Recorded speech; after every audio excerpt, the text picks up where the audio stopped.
With us right now from Washington, D.C., U.S. Senator John Hoeven of the great state of North Dakota. Senator Hoeven, let's jump right in here. The final State of the Union last night for President Barack Obama. The single greatest thing that really jumped out to you from his speech last night was what?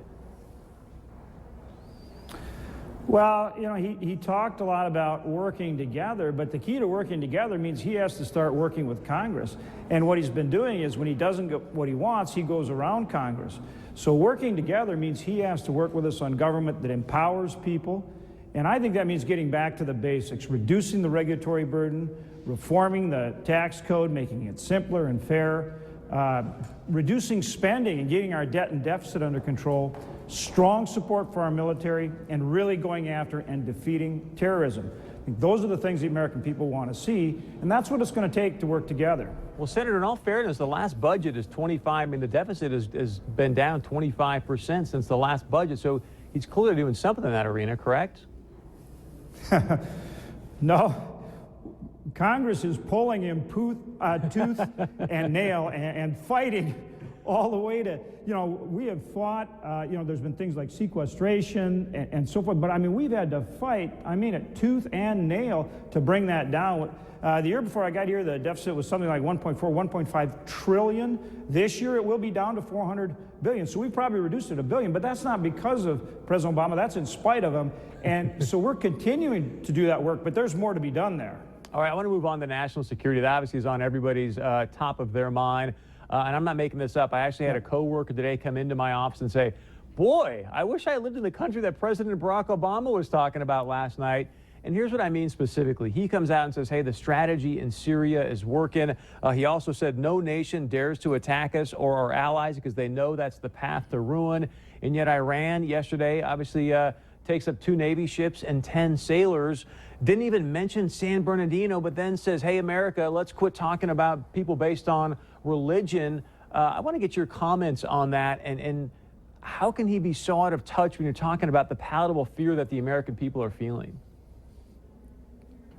Chris, I mean, it's hard to understand how he cannot say we are faced with radical Islamic terrorism and that it's an ideology and we've got to defeat them, and that we've got to defeat them abroad and we've got to protect ourselves here at home. And he won't even say the term, and it's really hard to understand that because we have got to have a comprehensive solution. We've got to go after it, and it's not just us, it's together with our allies. But, you know, this really is Americans' #1 concern now. Normally it's the economy, and people are concerned about the economy, and rightly so. There's a lot more we have to do, like I said just a minute ago.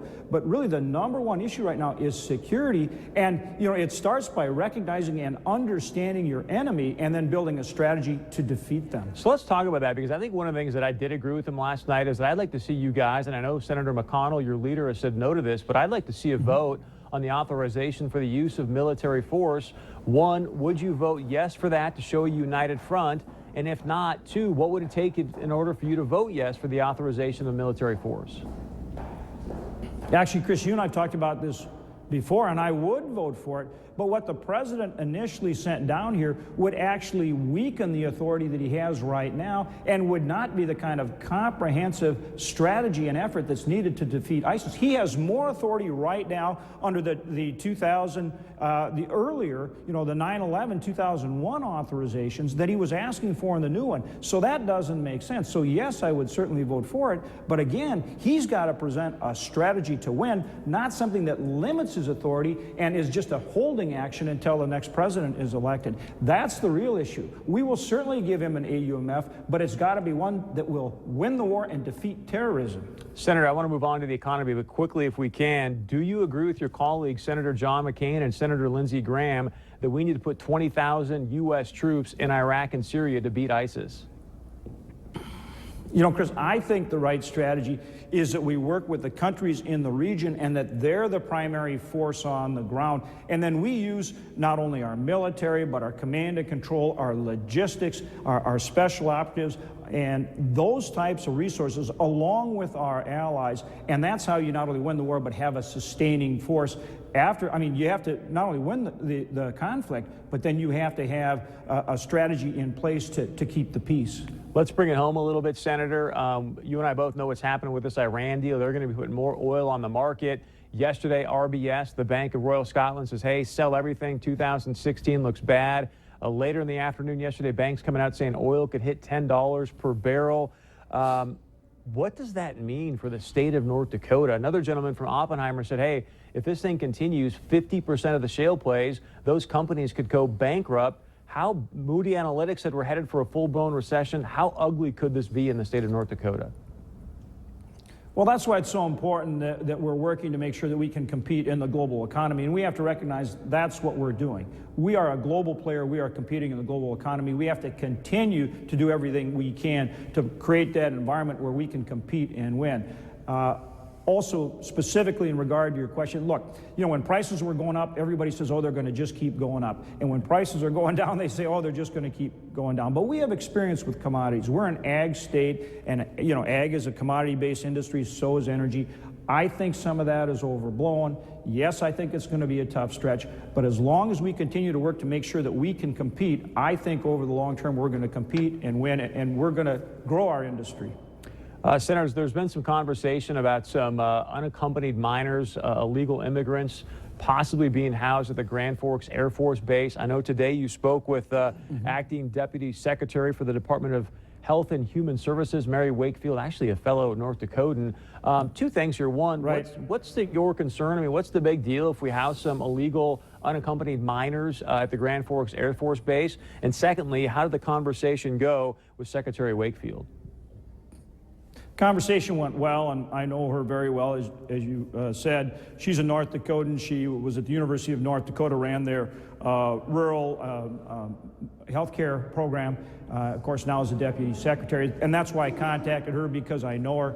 And essentially, you know, what I conveyed to her is that I don't think they should be bringing unaccompanied minors up to a northern tier air base. Instead, they should be keeping them close to the southern border, and the objective needs to be to return them and reunite them with their families in the country that they came from. It may be a good strategy. You know, you bring someone from Honduras up to the northern climate, they're like, hey, I want to get out of here. I need some equator, some sunshine. Two quick things, Senator. One, it sounds like Doug Burgum is going to announce his run for North Dakota governor here in the great state of North Dakota. Yeah, your comments and thoughts on that?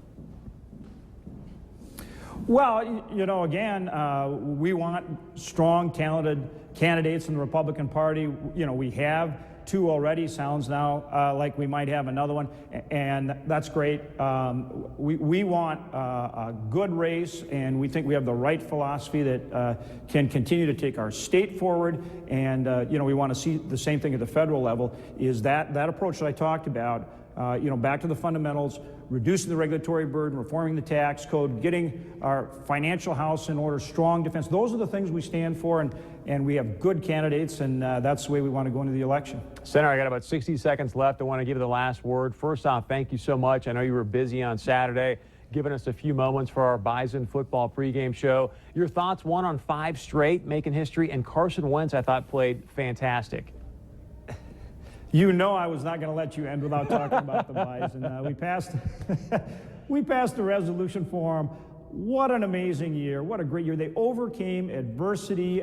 They played like true champions. To Coach Kleiman, you know, it's going to be fun watching what happens with Carson Wentz. But to the whole team, these players, they earned it. And they earned it in spades. This is historic. 5 consecutive national championships. I tell you what, there's a lot of people talking to me here in Washington about, hey, your team is really something. The Alabama guys came after the game between Alabama and Clemson, and you know, I congratulate them, and they started talking about the Bison and what a great program we have. So kudos to Bison Nation. You make us proud and getting just great national attention. Way to go, guys. Senator Go Hoeven, Bison.